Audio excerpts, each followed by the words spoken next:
Miqtë Prizmos, në ditët e sotme në politikën shqiptare sigurisht vend parë akoma zë vula e këtij ose vula e atij. Vula e rithemelimit apo vula e Bashës, vula e Berisës apo Aliberit. Vula e cila sigurisht ka shkuar të gjendet në gjyq.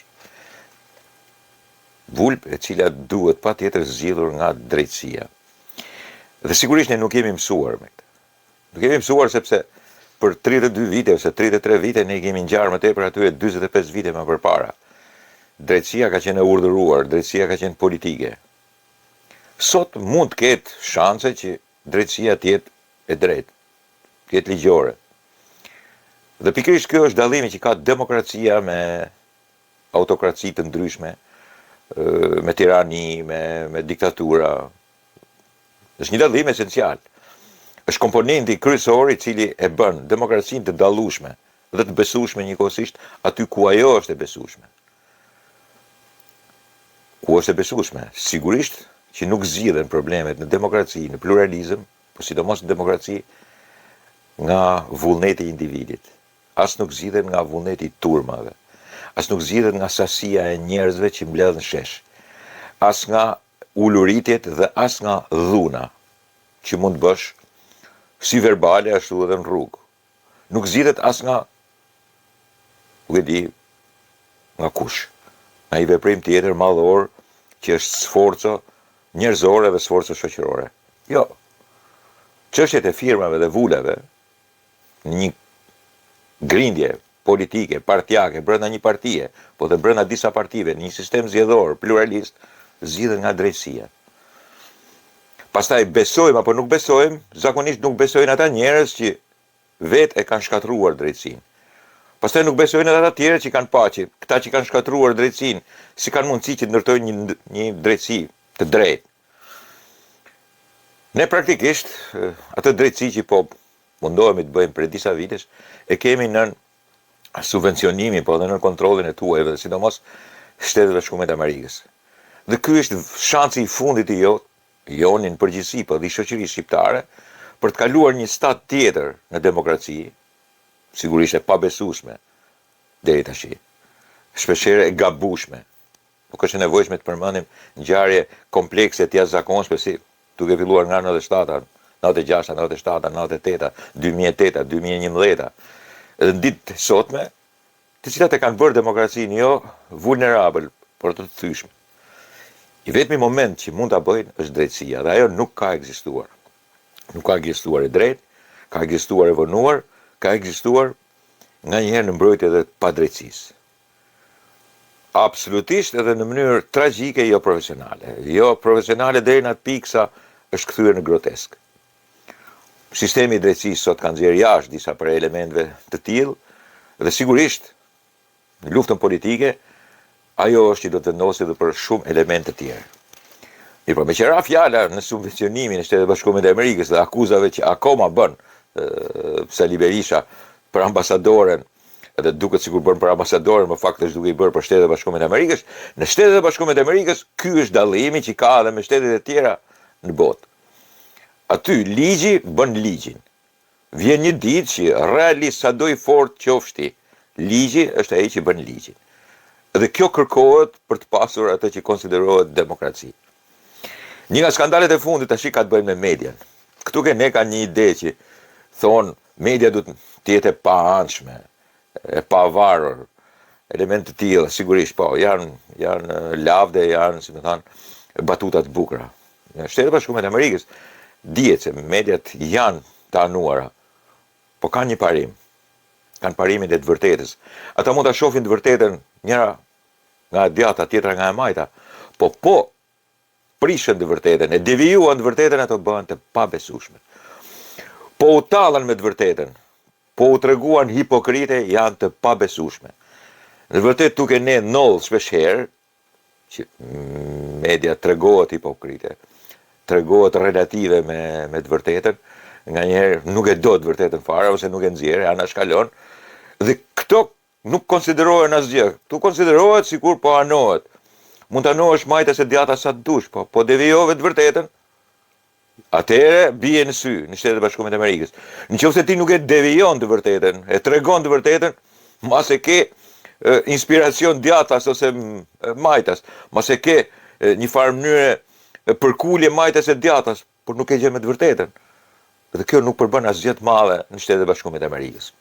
Skandali i fundit është me një nga ata që me të vërtetë i pëlqej dhe unë, një nga moderatorët ose gazetarët e jashtëzakonshëm, që është Tucker Carlson.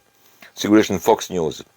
Këtu të nxjerr shumë testata prerje, screenshote që kanë bërë për të treguar si CNN, si New York Times, si vet Fox News-it, edhe nuk e di, Washington Post-it, e gjithëve, Rolling Stone, të një skandalit jashtëzakonshëm që ka lidhje me një korporat të madhe të votimit elektronik, Dominion Voting System, i cili ka hedhur në gjyq kryesisht Fox News-in për shpifje dhe i kërkon 1.6 miliard dollar. Por çka ka ndodhur? Dhe ja që media dhe njerëzit shkojnë në gjyq. Në Shtetet e Bashkuara të Amerikës të hedhin në gjyq ti sa të duash, i fuqishëm ti. Mos harrojmë se Fox News është i manjatit Murdoch. Po kur ka shkuar gjëja kryesore e tij, që është Fox News-i, në gjyq nuk mbetet askush. Kur shkon presidenti Trump ose presidenti i Shtetit të Bashkuara të Amerikës, përpara togave, përpara gjyqit, përpara drejtësisë, kush mbetet pa shkuar para drejtësisë? Domethënë, ky është edhe dallimi dhe kjo po kërkohet edhe ke ne. Megjithëse është akoma herët besojmë gjëra të tilla, por unë po vazhdoj të shih me këtë skandal të Tucker Carlson. Kush është skandali? Skandali është që janë hapjen e këtij procesi, kanë dalë jo përgjimeve të dhënat, pastaj drejtësia e din vetë si ti quaj përgjime ose jo përgjime, ku tjetër gjë paraqet përballë publikut ky moderator që konsiderohet edhe mik i Trumpit, dhe tjetër gjë ju thot bashkëpunëtorëve.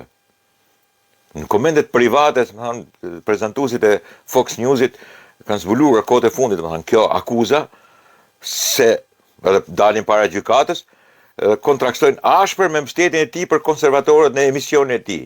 Domethënë, tjetër gjë thot përballë në publik, edhe tjetër gjë komunikon edhe është me varësit ose me kolegët ose edhe me njerëzit, sponsorët e ndryshëm ose regjisorët e ndryshëm ose skenaristët e ndryshëm, ose nuk e di producentët, sidomos producentët, Alex Pfeifferin për shembull, që është një nga produsit më të mëdhenj edhe televiziv. Edhe pikërisht ky është edhe skandali. Ja këtu kam për shembull një nga pamjet e New York Times-it që ai është me gazetari i madh me presidentin Trump. Edhe sigurisht ky është një nga skandalet. Një nga skandalet që me të vërtet bën zhurmë. Dokumentet e publikuara javët e fundit si pjesë e një padije 1.6 miliard dollarësh për shpifje kundër Fox News nga Dominion Voting System, i cili është normalisht një nga sistemet korporativ më të mëdhenj të votimit elektronik. Po ju shpjegoj më vonë se ç'ndodhi dhe pse është bërë gjithë kjo.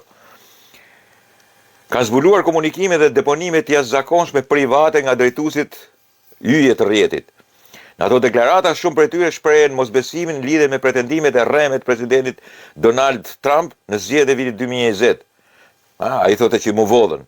Dhe pse rrjeti vazhdoi të promovonte shumë nga ato gënjeshtra në transmetim. Pra, i promovonin dhe pastaj poshtë në komunikimet e tyre thoshin ç'është ky më, çfarë thotë ky kështu. Pavarësisht nga rezultati i çështjes, i cili është planifikuar të shkojë në gjyq në prill, një mikpritës i veçantë, moderatori Tucker Carlson, duket se ka një rrugë të ndërlikuar për të lundruar me audiencën e tij.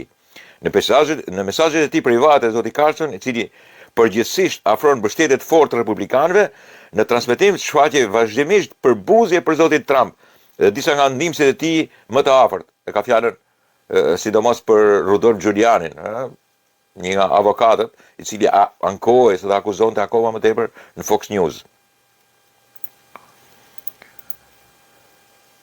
Dhe fjala, janë kapur ato të thënat e historitë e biznesit Trump.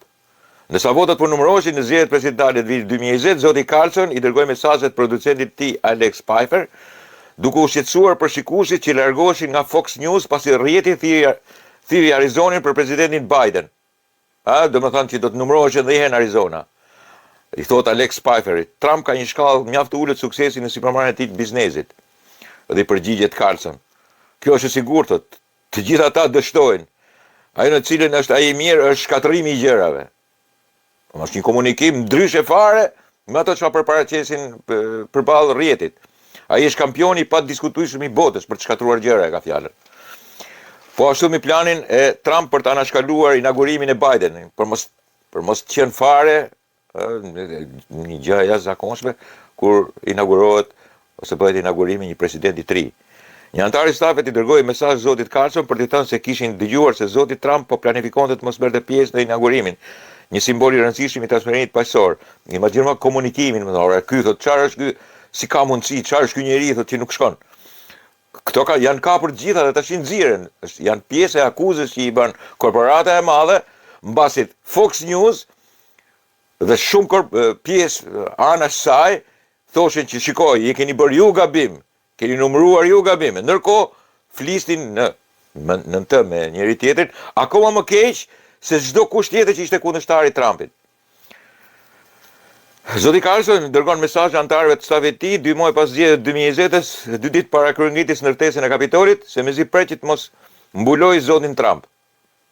Ky duhet neglizhuar. Ne jemi shumë afër që të jemi në gjendje të injorojmë Trump shumicën e netëve. Unë me të vërtet nuk mund ta pres. Thot, edhe është një nga batutat më të mëdha të Carlsonit që thot, e urrej me pasion. Është nga ne mezi e krijojmë këtë lloj batute, po amerikanët e kanë. Them jam i apasionuar me urrëtin ndaj Trumpit. Edhe çfarë një njeriu i cili sigurisht i ka bërë fushatën elektorale, e kanë mbështetur në fushatën elektorale ballas. Nën të tonin gjëra të tjera. Pas trazirave të Kapitolit, në 6 janar, zoti Carlson i shkruan mesazhe Pfeifferit, sigurisht, për fajin e zotit Trump në kryengritje, dhe ne si sillet me shikuesit që ende mbështesin. Ishin 2 javë para inaugurimit presidentit Biden. Trump i ka mbetur edhe 2 javë pasi del jashtë, ai bëhet në mënyrë të tillë, thot, i padëshirueshëm për ne. Domethënë, ideja është se pikërisht këtu është edhe përballja e jashtëzakonshme e korporatës me shumë gazetarë dhe sidomos përballjes të Fox Newsit me Dominion Votingut. Dominion Votingu i hodhin në gjyq. Dhe kjo është një nga kryeveprat e drejtësisë amerikane. Ju nështrua një vëmendje të gjerë pas zgjedhjeve 2020-s, në të cilat presidenti i atëhershëm Donald Trump u mund nga Joe Biden. Trump dhe surrogat të ndryshëm që promovonin teori konspirative u akuzua Dominioni sepse i ka dhënë të drejtën. Po u rinumruan votat në 2-3 vende dhe u pa që Dominioni nuk ka bërë gabime. Përkundazi ka qenë shumë i saktë.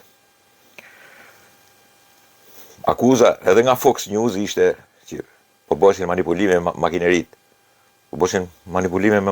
Por kjo i shkaktonte humbje të mëdha kësaj korporate. Dhe kjo korporat tash sigurisht i çon gjyq, i akuzon, i kërkon miliarda, i thot, ju që akuzonit që unë ka manipuluar votimet, shikoni çfarë flitni nëpërmjet njëri tjetrit, dhe fillon akuza që nga pronari i madh dhe mbaron deri ke gazetarët e vegjël. Edhe këtë punë bën drejtësia në Shtetet e Bashkuara të Amerikës. E bën edhe kundra mediave, e bën edhe kundra miliarderëve, e bën edhe kundra korporatave të jashtëzakonshme, e bën edhe kundra presidentëve, e bën edhe kundra çdo lloj gjëje që i del përpara. Sepse pikërisht ajo është ligji i cili bën ligjin në Shtetet e Bashkuara të Amerikës. Është pikërisht ligji, në fund krejt drejtësia që vendos. Në dhjetor 2020-2021, Fox News, Fox Business, Newsmax, American Thinker tërhoqën pretendime që kishin raportuar për Dominion dhe Smartmatic. Pasi një ose 2 nga kompanitë kërcënuan me veprime ligjore dhe shpifje. Në janar 2021, Dominion ngriti padi për shpifje kundër ish avokatëve në fushatë të Trump, Sidney Powell dhe Rudy Giuliani, duke kërkuar 1.3 miliard dollar dëmshpërblim nga secili. Pasi Dominion ngriti padinë e tij kundër Powell, One America News Networku, të gjithë hoqën referencat për Dominionin dhe Smartmatic nga faqja e internetit, megjithëse pa lëshuar tërheqje publike. Gjatë muajve në vijim, Dominion ngriti padi duke kërkuar 1.6 miliard dollar dëmshpërblim nga secili dhe prej Fox News. Pra, kjo është edhe pjesa e ligjit, kjo është edhe pjesa e shtypit, gazetarisë, e medias në Shtetet e Bashkuara të Amerikës. Nuk ka të paprekshëm. Ligji në Shtetet e Bashkuara të Amerikës prek gjithë secilin që i del përballë. Gjithë secilin që i del përballë. Nuk mund të rrish dot përballë kaq kollaj ligjit në Shtetet e Bashkuara të Amerikës. Të jesh i fuqishëm sa të duash. Jashtëzakonisht i fuqishëm mund të jesh, por nuk mund të qëndrosh përballë, sepse vjen një moment dhe ti dorëzohesh, ai do të vazhdojë të qëndrojë. Kështu ka ndodhur, dhe ju keni parë nga gjithë testatat të skandalin, edhe unë po e quaj të Tucker Carlsonit, sigurisht moderator edhe një nga gazetarët më simpatik që unë njoh, s'pakut në ndjekje të Fox Newsit, por që sigurisht ka bërë gabime, sepse tjetër gjë ka thënë përpara, edhe këtu tash i dënohesh nga publiku amerikan. Dhe tjetër gjë thua në të. Këtu tregohesh i pasinqert dhe hipokrit. Dhe duke u treguar i tillë, sidomos duke u ankuar dhe akuzuar dominion votingun që ti e ke bërë humbin e Trumpit, ndërkohë që ti flet për Trumpin kështu, nën zë, kjo tregon që me të vërtet, në Shtetet e Bashkuara të Amerikës është kulmi i ndërgjegjes politike. Kulmi i asaj që konsiderohet raport me të vërtetën dhe me ndërgjegjen.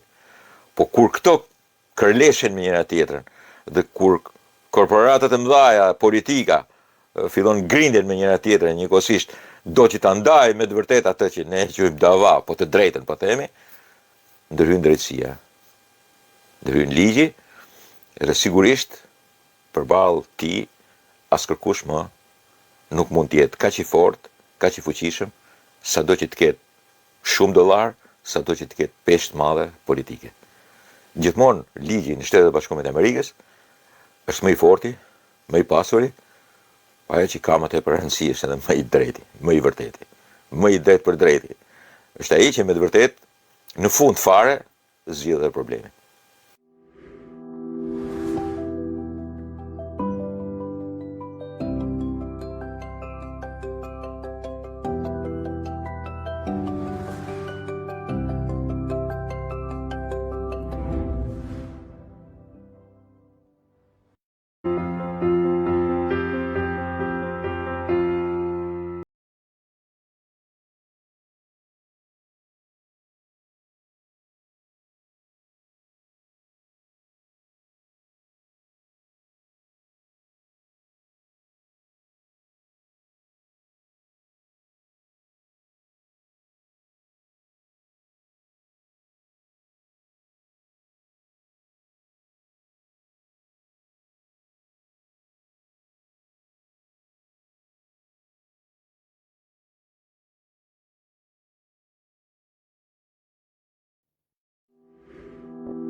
Miqtë Prizmës, sigurisht që 7 dhe 8 marsi të ne janë ditë feste. Janë ditë feste dhe përveç se në përgjithësi shoqëria mobilizohet, sidomos gratë, mobilizohen për të bërë gati për festën e tyre, po thuaj nuk punohet në asnjë vend, po thuaj. Por në përgjithësi shoqëria atë ditë ka fest, të 2 ditët i ka fest. 7 marsi, që këtu ke ne gabimisht quhet dita e mësuesit, në fakt nuk është dita e mësuesit. Kështu na kanë mësuar në diktaturë. Është dita e fillimit të shkollës parë shqipe. Nëse duhet kemi ditë të mësuesit, duhet fillojmë që me Aristotelin, ose 5 tetorin, që është caktuar si ndërkombëtarisht. Nuk është ditë e mësuesit 7 marsi. 7 mars 1887 është fillimi i shkollës shqipe. Është më lartë se sa një ditë mësuesi. Është fillimi i shkollës parë shqipe. Shtatmarrësi është kombëtaritet, nuk është ndërkombëtaritet. Nuk është dita e mësuesit tonë. Ne kemi pasur mësues edhe përpara shtatmarrësit. I kemi pasur edhe mbrapa shtatmarrësit. Sigurisht ato që kanë filluar shtatmarrësin janë herojt tanë, dhe ne duhet i kujtojmë mësuesit se s'bën, por ne duhet kujtojmë fillimin e shkollës së parë shqipe. Ne duhet kultivojmë ndjenjën kombëtare, jo ndjenjën ndërkombëtare të profesionit. Çka rëndësi fare nëse është ditë e mësuesit apo nuk është ditë e mësuesit. Është dita e parë e shkollës shqipe. Dikush edhe reagoi kur unë në të vërtet në një farë mënyrë e thash këtë. Por edhe të vjen keq, sepse kur thonë dita e mësuesit, harrohet ajo që ne e kemi si ditë të shenjtë, si ditë kombëtare tonë. Si një ditë e cila ka ardhur me sakrifica të jashtëzakonshme. Na ishte ndaluar shkolla shqipe, dhe ajo ditë zyrtarisht hap shkollën shqipe, shkollën e parë shqipe. Sigurisht që është shkruar shqipe edhe më përpara, e kanë bërë edhe shkolla klasa religionare. Por një shkollë laike, me leje, ma shumë sakrificash, është pikërisht edhe, sigurisht edhe unë bie dakord që është pikërisht ajo e Korçës, mësojtorja e parë. Prandaj, shtatmarrësi është dita e parë e shkollës shqipe, është dita e shkollës sonë. Kur themi dita e mësuesit, ne e ulim më poshtë për garancia.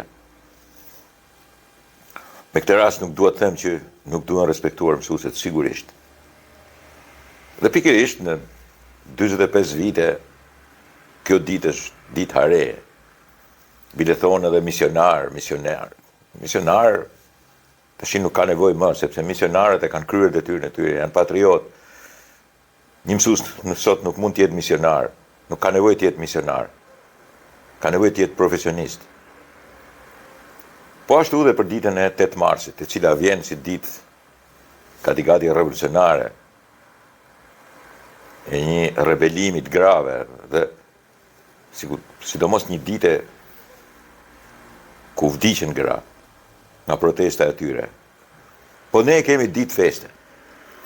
Ne edhe 7 marsin dhe 8 marsin nuk i kemi ditë reflektimi, ne i kemi ditë festimi. Mirë po, a ja vlen që ti kemi kaq shumë ditë feste dhe jo ditë reflektimi? Sigurisht që unë jam dakord që të festojnë. Absolutisht jam. Është më mirë të festosh se sa të qash. Po dhe të festosh edhe mos reflektosh. Mos reflektosh për 7 marsin, për shkollën shqipe, për shkollën tonë. Duke larguar patetizmat me mision. Nuk është mision, është profesion, është punë, është detyrim. Mision e kishin ata, që nuk paguheshin, që shkonin të shpërndanin shkollën kudo, që shkonin të formonin shkollën shqipe. Ky mision ka përfunduar. Ky mision ishte dash kthy në profesion, në arritje të madhe të mësimdhënies. Kur merr rrogën, kur je në punës i shtetit, nuk ke më mision, është kryer misioni. Është hapur. Po profesionin si po e bëjmë? Dhe këtu vlen që të bëhet edhe ajo dita e reflektimit për 7 marsin, po dhe për 8 marsin. A duhet reflektuar si është shkolla jonë sot? Që mas 1887-ës, që pas 1920-ës, themelimit shtetit shqiptar, mas 39-ës, mas 45-ës, mas 1990-ës, mas 2000, viteve 2000. A duhet reflektuar? Ku jemi me shkollën? Ku shkojnë ato shpeshherë në bisedat tona që del shkolla ka mbaruar, s'ka më shkollë, s'ka mësimdhënie, s'ka mësues, s'ka nxënës, s'ka respekt për mësuesin. Sa më tepër i dhurojmë lule mësuesit, aq më pak respekt për mësuesit. Sa më tepër dhurojmë vath, varse, mrekullirat të tilla, aq më pak respekt. Sa më tepër themi shkollë e lartë, aq më tepër blihen provimet.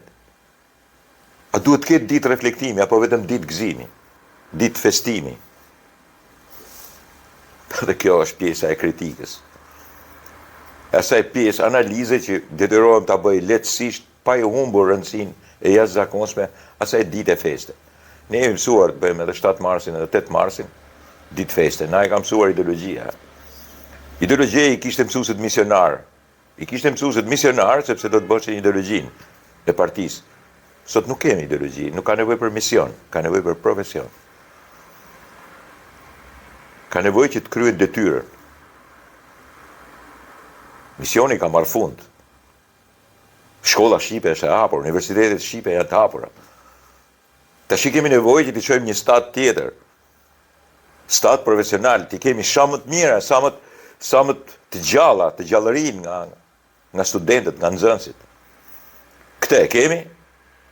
Po, a vlen që edhe me 7 mars të reflektojmë pak? Të themi, ori kemi këtë apo jo, se ata që e kanë kryer misionin e kanë kryer. Ç'kuptim ka të dalin 20 mësuese në intervista dhe thonë ne kemi mision. Po çfarë misionit? Nuk ka mision më. Nuk është mision më, është punë, është profesion. Misionar të shkollës shqipe kanë qenë ata që e kanë kryer atë detyrë përpara dhe i përkudemi me shumë respekt. Sot duhet kemi profesionistë. Ashtu edhe për 8 marsin. Kushtet e punës, në atë që i konsiderojnë barazi që shpeshherë po i kalon edhe konceptet e termit. Nganjëherë, duke kërkuar shumë barazin, gati po përfitojnë atë që konsiderohet vetë robërinë. Aja vlen që të dalemi një moment edhe të reflektojmë edhe për 8 mars? Ora, janë të vërteta këto që themi? Apo janë të vërteta TikToku? Gruaja, sot është ajo e mrekullueshmja, ajo që kërkojmë e barabarta. Po është edhe nëna e fëmijëve, është edhe dukusja e tyre? Është edhe gruaja e shtëpisë? Apo e kemi mohuar fare? Është ajo e sunduara nga burri, apo është ajo që base në kohën e sotme fillojnë edhe gjëra të tjera të një familje e cila po merr trajta dhe përpjestime në kohë, po edhe në vijshmëri në mënyrë tragjike, shpeshherë me pasoja të rënda në familje. A vlen në 8 mars që të reflektojmë edhe për këta, apo duhet vetëm gëzuar? Sigurisht edhe kjo bëhet. Po ne jemi mësuar që të gëzojmë me 7 edhe me 8 mars. Jemi mësuar që të kemi hare. Jemi mësuar që të flasim fjalë të mëdhaja, fjalë të bukura. Por dal nga dal duhet mësohemi që edhe në ditët e famshme të jashtëzakonshme 7 dhe 8 mars të reflektojmë. Të kuptojmë ku jemi sot. Jemi mirë si me datën 7 mars edhe me atë 8 mars? Kemi qenë më mirë? Do të jemi më mirë? Ose çfarë duhet bëjmë që të jemi më mirë? Sigurisht që duhet kemi ditë festimi, po duhet kemi edhe ditë reflektimi për 7 dhe për 8 mars.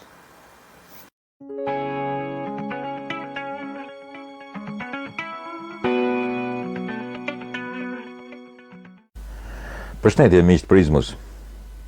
Shpeshherë brezi im, brezi atyre që janë pak më të vegjël se sa unë, por edhe atyre që janë pak më të mëdhenj se sa unë. Sidomos brezi që ka bërë 25-30 vjet të jetës tyre në diktaturë dhe 32 vjet, 33 vjet në ta ashtu quajtur demokraci ose demokraci në liri, po themi, e konsideron veten brezi i humbur. Në të vërtetë, unë e konsideroj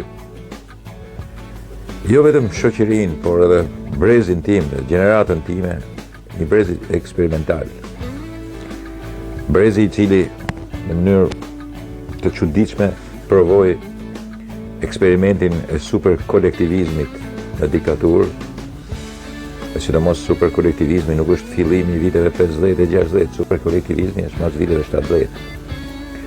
Me të gjithë pasojat e rënda të kolektivizmit, jo thjesht në bujqësi, në pronë, po kudo, në shkollë, në arsim, në edukim, në artë, në kulturë, në sport. Normalisht një diktaturë I bën mirë pjesët e saj. Dhe kolektivizmin, sidomos diktatura jonë, diktatura e Enver Hoxhës edhe gjitha reprezalive që ai regjim ka bërë, në të vetën ka vepruar mirë. Por çfarë ka bërë me kolektivizmin? Ka hequr ndjenjën e pronës, trajtimin e saj, shpeshherë ndjenjën e të bukurës. Nuk dilte përpara në vjershën që duhesh bërë dashuria, po do dilte partia. Fotografi do t'ishin gjithmonë kolektive, edhe pse bënin shtrenjtë për njëkohësisht se do dilje me kolektivin përpara se të dilje me familje. Kolektivizmi ishte kudo në aksion, në zbor. Imagjinoni gjithë ato fabrika, fermat mëdha, ku kolektivi ishte gjithçka.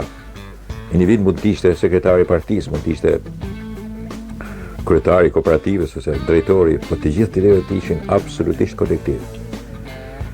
Kolektivi zotronte ndjenjën politike, ndjenjën ideologjike. Çdo ishte kolektivi, në thojza e them, bëhesh. Kolektivi ishte një organizat partie, kolektivi ishte një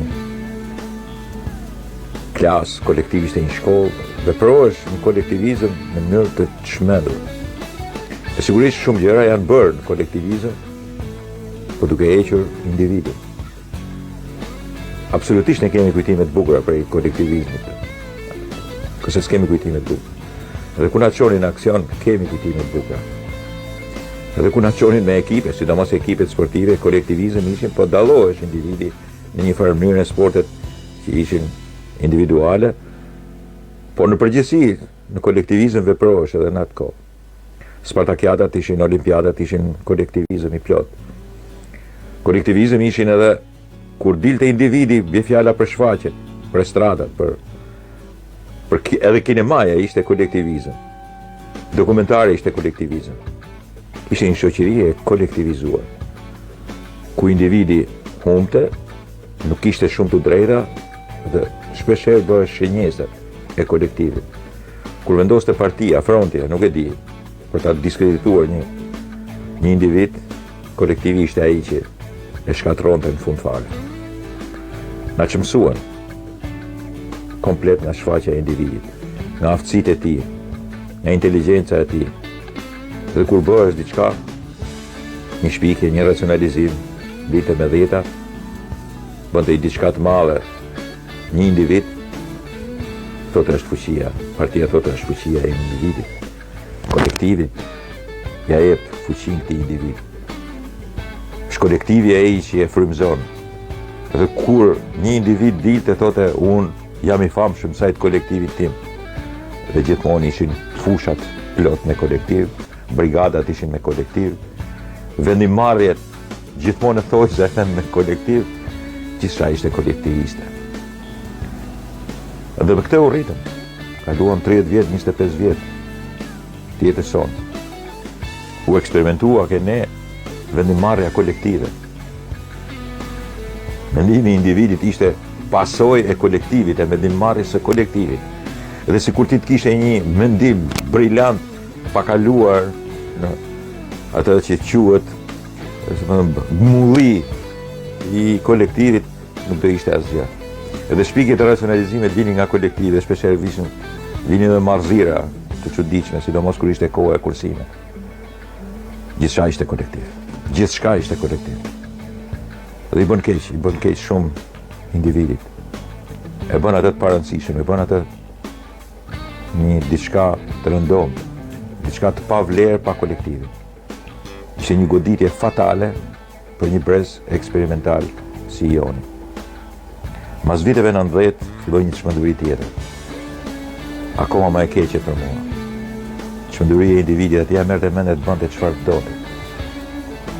Gjeti lirinë dhe me lirinë e tij ai mund të keq përdorte çfarë do lloj ligji, çfarë do lloj kolektivi, çfarë do lloj individi që ditë përpara.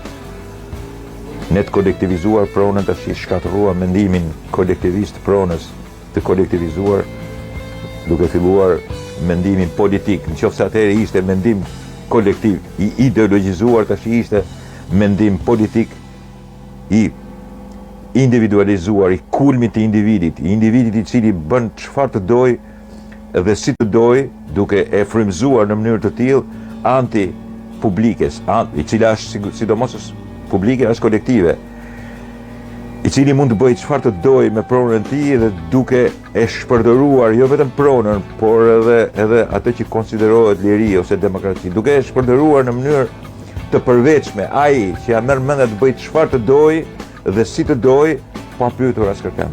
Dhe duke u frymëzuar dhe politikisht, duke thënë, shikoni që ishte ajo kohë, tash ishte gjithçka kolektive, tash është gjithçka individuale, të bëj çfarë të dua unë, si të dua unë, duke shkatruar gjithçka që ishte pronë kolektive. Ashtu shkatruan gjithë fabrikat, ashtu shkatruan gjithë fermat, ashtu shkatruan të gjitha mjetet e punës prodhuese që ishin të gjitha të kolektivit, i morën, coptuan, i bën individit dhe mbetën pa gjë në fund fare. Po ashtu bën me tokat, po ashtu bën me pyjet, po ashtu bën me fushat, gjithçka. Fusha jonë është e gjitha e individualizuar, nuk ka kolektiv më. Nëse atëherë ishte ferma, tash është cop. Duhet të çosh linjë elektrike për çdo, fushat janë të zëna, nuk mund t'i punosh lirshëm, sepse gjithçka është zënë nga individi, nga toka e tij, nga ndarjet e tij, nga gardhet e tij.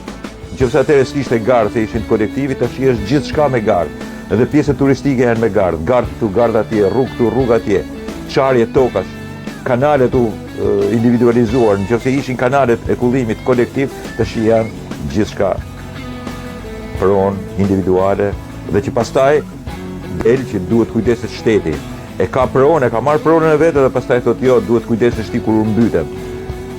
Kalimi në mënyrë absurde nga kolektivizmi ideologjik në individin politik dhe ekonomik është eksperimenti më i madh i kalimit nga diktatura në demokraci e brezit tim. Dhe është një fatkeqësi e jashtëzakonshme, fatkeqësi e cila do na shoqëroj dhe për shumë vite më radhë.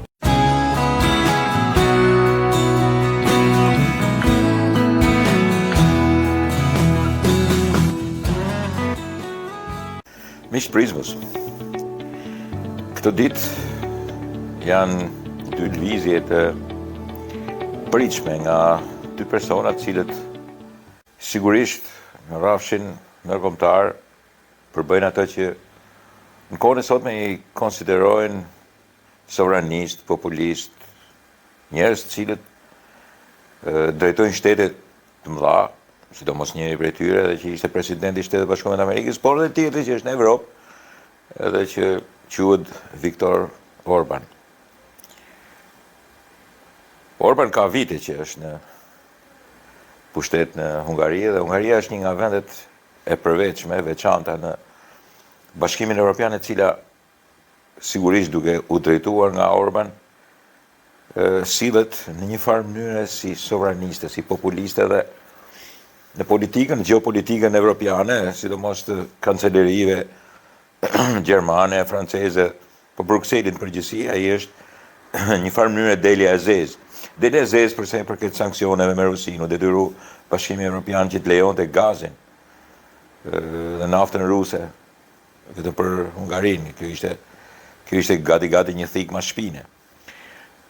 Kohët e fundit Orban në një intervistë për një testat zvicereane kërkonte në një farë mënyrë një NATO të Evropës pa ndikimin amerikan. Dhe këtu ta lidh tash me atë që është tjetrin, sigurisht shumë i fuqishëm, që quhet Donald Trump, i cili thot tash nëse zgjidhem unë, ndalohet lufta e tretë dhe unë mbyll konfliktin brenda një dite. Kam këtë lloj aftësie, bile shkon deri në acarim të tillë duke e konsideruar presidentin e sotëm të Shtetit Bashkuar të Amerikës, Joe Biden, dhe të birin kriminal. Është bota pak në pështjellim në këtë drejtim, po kthehem diskursit dikurshëm të vetëmbrojtjes së Evropës. Në momentin kur Donald Trump i thoshte evropianëve me një farë të drejtë, shiko, plotësoni atë 2%, si Gjermania në kohën e Merkelit, po dhe Macron filluan të hedhin tezën e mbrojtjes evropiane mirë në kuadrin e NATO-s, po dhe në një organizim të përveçëm. Dhe sigurisht që gjejnë për kraje kur thonë kështu, nga ato që Amerikën e shohin pak si sunduse në geostrategjinë e mbrojtjes. E në kohë harrojnë që me të vërtet Amerika ose Shtetet Bashkuara të Amerikës është kontribuenti më i madh. Dhe harrojnë edhe kontributin e saj në shtirimin e vendeve perëndimore, nëse nuk do ishte fronti i dytë dhe nëse nuk do ishte pikërisht Amerika, sforcimi i saj ekonomik, General Zhukovi do të kishte përfunduar në Portugali. Po ky është një diskurs historik, është i vjetër. Kur kalojnë vite, dekada, një brez tjetër e harron, 2 breza tjerë akoma më tepër. Por Evropa nuk duhet ta harrojë këtë. Dhe njëkohësisht nuk duhet ta harrojë që e vetmja superfuqi e vërtetë e botës në anën ushtarake, si për nga teknologjia, si për nga armatimi, si për nga fizionomia e saj, si superfuqi janë Shtetet Bashkuara të Amerikës. Rusia nuk është më një superfuqi, ka thjesht armë bërthamore dhe hekura. Ajo nuk mund të fitojë dot një luftë në Ukrainën, ajo më të jetë një kompaktësi i një superfuqie. Nuk është superfuqi politike, nuk është superfuqi ekonomike. Bazohet në 2 elementë. Me resurset e saj të mëdha, Rusia është vend i pasur, naftë, gaz dhe minerale. Nuk është teknologjikisht e zhvilluar, pavarësisht se është një superfuqi, po themi ushtarake për sa i përket raketave balistike. Po raketa balistike sot po prodhon edhe Korea e Veriut, që është një vend që vazhdon urin. Po, superfuqi në zhvillim është Kina, dhe ky është problemi i madh. Duke u kthyer këtë diskursi, në atë kohë Merkel dhe Macron hodhen një ide e cila u kthye mbrapsht me largimin e Trumpit nga Shtëpia e Bardhë.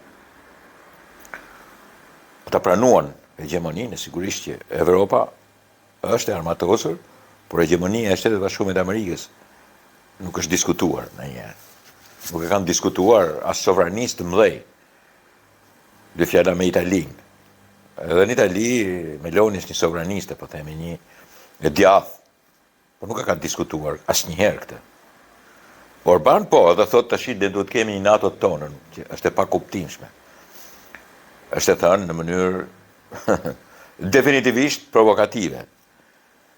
Është një propozim i cili sigurisht ka pasur duar trokitjet në Moskë, në Rusi, dhe ai pikërisht për t'i përkthyer ata. Po se ka një bazë të vërtetë, nuk mund të ketë asnjë bazë të vërtetë. Dhe Orban me partinë e tij vonon votimin për Suedinë e Finlandën. Dakor se Turqia ka probleme, nxjerr probleme të etikës edhe moralit, por njëkohësisht edhe të religionit kur ndodhin. Nxjerr probleme me Suedinë për punën e kurdëve. Në Finlandë nuk është se ka një gjë, po dhe sërish del problem kur në Suedi njerëz të një zakoni të shturur, po themon, djegin Kur'an ose tallen në Muhamedit. Janë marrëzira kot pa kuptimta. Edhe sigurisht kjo bën pastaj përshtypje në Ankara. Edhe sigurisht presidenti Erdogan e gjen një model për të thënë çiko tash unë do t'ju vonoj. Po ku është problemi që Orban vonon, dhe ky është problem qartësisht në dukje për t'i shkelur syrin ose për të marrë me të mirë Vladimir Putinin. Dhe këtë nuk është se e nxjerr si konkluzionin, po janë gjithë testatat e botës kur e marrin analizë. Janë analizat e botës që sigurisht dhe në Times për shembull ose Der Spiegel ose edhe në Corriere della Sera janë një zëri dakord. Mora disa testata El Paso.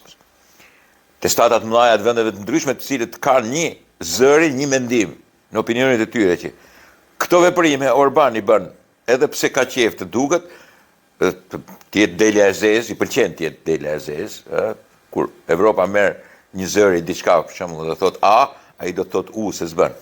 Për treguar që jam filani. Jam ky edhe kështu jam unë. Po tjetra është se e lëshon për t'i shkelur syrin Putinit. Dhe kjo është pastaj e ndërmjetmja midis Bashkimit Evropian, akoma të pastabilizuar në këtë lloj drejtimi, sepse s'ka si të stabilizohen një sasi e tillë impresionante shtetet në interesat e tyre të veçanta. Dhe njëkohësisht në ato që mund të lindin pastaj edhe kështu autokratësh, njerëz që e quajnë veten sovranist, dhe që bëjnë element të tillë sigurisht jashtë logjikës së mbrojtjes kolektive, e cila është edhe NATO. Kërkush nuk do ta diskutoj leadershipin e Shtetit Bashkuar të Amerikës, se pa Shtetet e Bashkuar të Amerikës Evropa fillon e përçahet.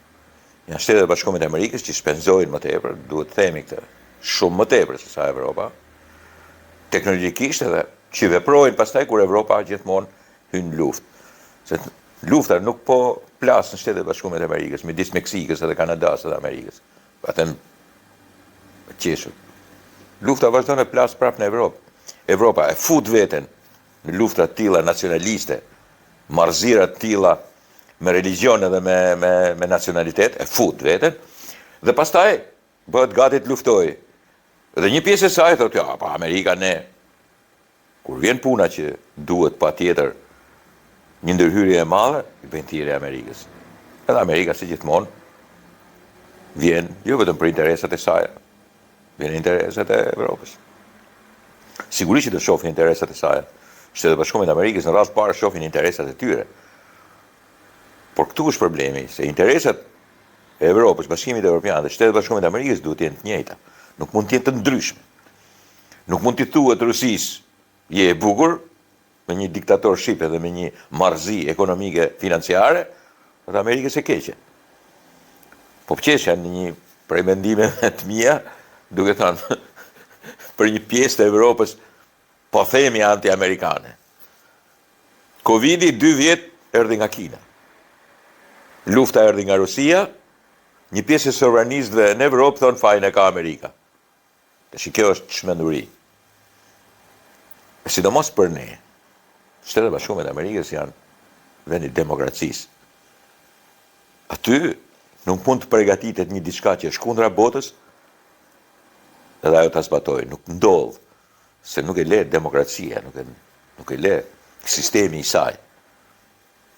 Ka mundësi që kjo të ndodhi shpesh në Kinë, në Rusi, siç kundër ka ndodhur, po bëhen 4 vjet që e majnë botën rrshan, bota pson prej tyre, dhe Orban thot, NATO-n ta kemi pa Amerikën, ose mbrojtjen tonë ta kemi pa leadershipin amerikan, kurse Trump thot, kur të vijë unë, thot, dhe të largojmë kriminalin Biden, e thot Trump, nuk e them unë, sigurisht. Është një batut shumë e rëndë, po ai e thot. Me Trumpin ka ndodhur dhe sulme kundra Kapitolit. Por, kështu thot ai, bili futet dhe të birën e Trumpit në këtë rast. Dhe unë e mbyll luftën, thot, të gati lufta e tretë, unë e mbyll, thot, gjithë konfliktin brenda një dite. I ka bota dhe këta, i njeh bota, duke filluar nga Amerika, duke përfunduar deri në Australi. Por, sigurisht që unë desha të përmend 2 prej atyre që quhen sovranist, quhen populist dhe quhen njerëz të një mënyre tjetër, që sigurisht janë pjesë e demokracisë edhe ato.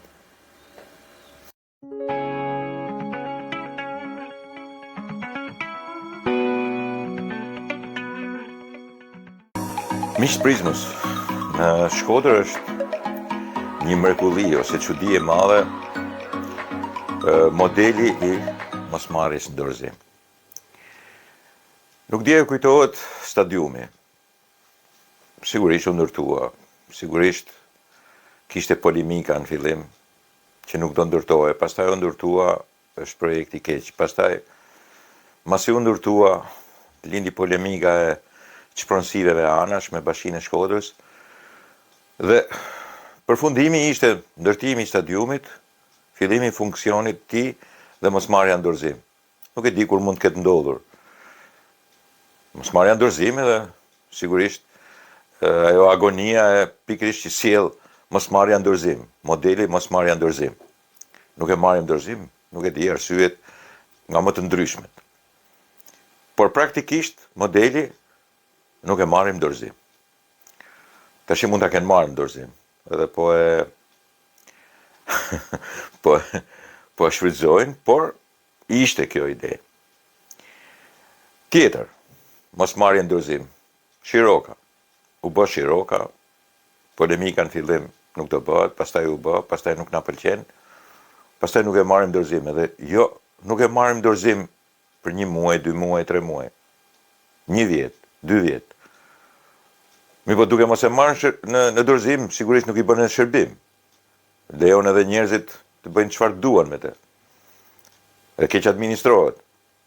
Nuk e di çfarë ka ndodhur tash. E kanë marrë apo se kanë marrë në dorëzim. Por metoda është e njëjta. Nuk merret në dorëzim. 3. Bypassi. I bëm me drita, me kalim të rrjedhshëm, me bordura, me rrethim, me pjesën e bicikletave dhe ato që ngasin. Sigurisht është diçka e bukur. Nuk është marrë në dorëzim. Prishet për ditë, nuk e ruan kush. Ose nuk e di se kush e ruan, kush e mirëmban. Ndoshta firma, ndoshta nuk e di. Praktikisht nuk është i marrë në dorëzim. Është metoda, nuk marrim në dorëzim. Është një lloj lufte politike që përkthehet në degrat dhe marrëzi ekonomike. Është një absurd i cili përdoret në Shkodër në mënyrë të tejskajshme, jashtë logjikit. Në mënyrë të jashtëzakonshme për sa i përket shërbimit që pikërisht këto vepra, këto pjesë publike të rëndësishme do t'i bëjnë shoqërisë, komunitetit. Mosmarrja në dorëzim është thjesht reflektar politik. Nuk e merr në dorëzim sigurisht duke dhënë argumente, nuk është bërë kjo, se nuk është bërë ajo, se nuk është bërë kjo, nuk është bërë ajo. Por do vi një ditë që sigurisht pastaj duhet marrë në dorëzim. Ose duhet shpallur botërisht pse nuk merret në dorëzim dhe duke mos u lejuar që të degradohet, ose duke marrë përsipër në një kompromis të jashtëzakonshëm midis konceptit të ndërtimit ose të projektimit dhe të realizimit dhe njëkohësisht të shfrytëzimit. Mosmarrja në dorëzim është një refleks instiktiv felinësh politik që nuk duan në asnjë lloj mënyre të bien dakord. Nuk do politikisht, filozofikisht të bjerë dakord që, shiko, kjo gjë është bërë, kjo vepër është bërë dhe tash ne do vazhdojmë përpara. Duhet ta shfrytëzojmë dhe t'i shërbej komunitetit. Jo, në Shkodër, kryesisht nga Bashkia e Shkodrës, ka një metodë. Nuk e marrim në dorëzim. Dhe ky është lejtmotiv. Lejtmotivi i çuditshëm, i jashtëzakonshëm, absurd i Bashkisë Shkodrës që thotë nuk e marrim në dorëzim. Kë nuk marrin në dorëzim atë vepër, atë investim që e ka bërë shteti, që e ka bërë me parat e kontribuentëve, dhe që sigurisht nuk është një shtet i huaj, por është shtet shqiptar, por që është politikisht jo i njëjtë me ngjyrën e Bashkisë Shkodrës.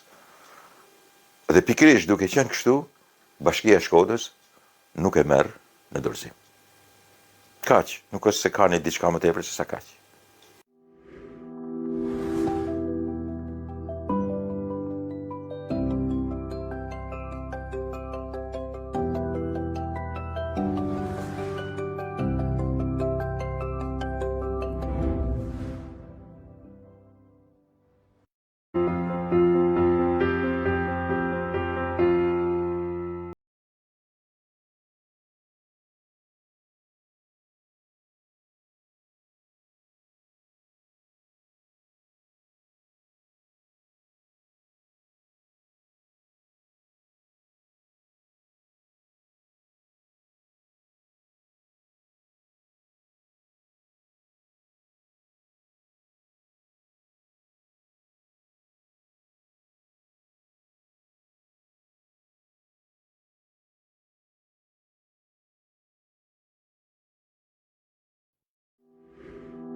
Miqtë Prizmus, shpeshherë ajo që ne i themi karikaturë ose skica, në brëndi grotesku, humori, ironie, vetë ironie, zakonisht neglizhohet në kohën e sotme, por ato janë një nga kryeveprat e perceptimit të botës edhe njëkohësisht të luajtjes, mendjes nga e vërteta në atë të pavërtetën, nga racionalja në jo racionalen, nga e drejta në të padrejtën, duke i bërë një analizë me mënyrën e tyre gjithë jetës sonë. Unë kam marrë disa nga Al Margon edhe me të vërtetë që ne kemi nevojë dhe ta interpretojmë jetën tonë në mënyrë të tillë. Pak e luajmë këtë zhanër të artit sigurisht. Pak, shumë pak. Në vërtet duhet ta përdorim më tepër. Duhet që si revistat, si gazetat tona, po ashtu dhe media ta luante më tepër këtë lloj arti i cili është jashtëzakonisht i fuqishëm në perceptimin e botës, në interpretimin e saj. Këtu për shembull kam një nga ato kryevepra, këtë fajt kohës, njeriu i cili është futur në kafaz, ka zënë rrënjë aty. Dhe pret shikon orën, është pengi i saj. Dhe e bukur është se ajo orë është pa grepa. Ndërsa nga kafazi fluturojnë pikërisht zogjt, ato që duhet qëndronin në mënyrën e njeriut për t'i mbajtur brenda, për të kënduar. Tashmë është vetë njeriu i cili shikon orën, mban qëndrimin dhe pret orën. Po pret një orë e cila nuk tregon asgjë. Dhe kjo është e vërtet. Shpeshherë presim një moment, presim një orë, presim një çast. E presim pafundësisht dhe deri atëherë nuk bëjmë asgjë. Rrim në kafas. Praktikisht këtë do të thotë. Dhe kjo karikaturë, skic, grotesku, po plotësisht vërtetë një interpretimi fantastik për kohën e sotme. Tjetra është një ndarje midis dy kompanive, dy skuadrave të njerëzve të cilët njëra palë thot do kalojmë majtas, tjetra do kalojmë djathtas, rrugas majtas, rrugas djathtas.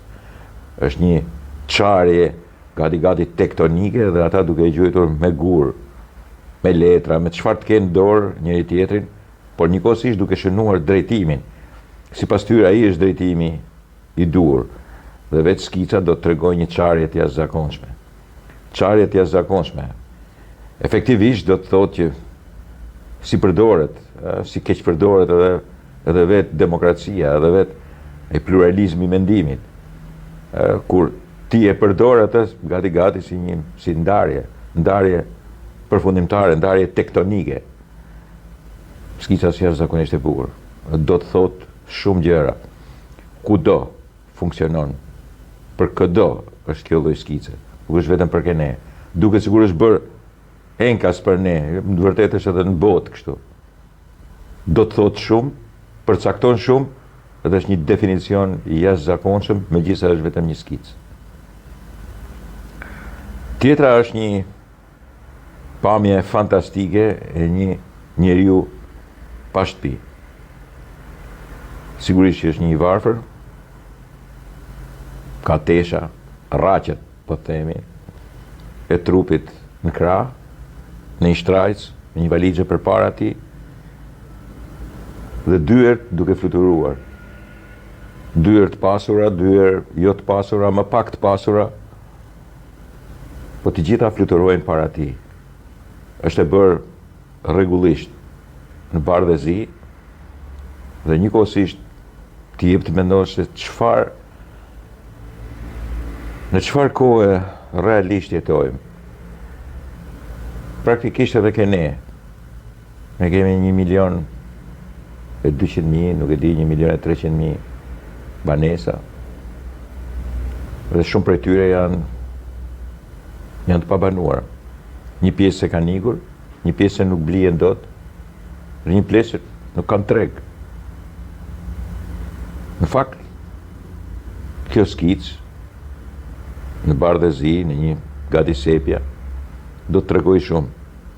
Një të pa shtëpi, me të gjitha ato çaka, të tijat, në trup dhe dyert duke fluturuar. Më sakt, më qartë, më pastër se sa kaq nuk mund bëhet.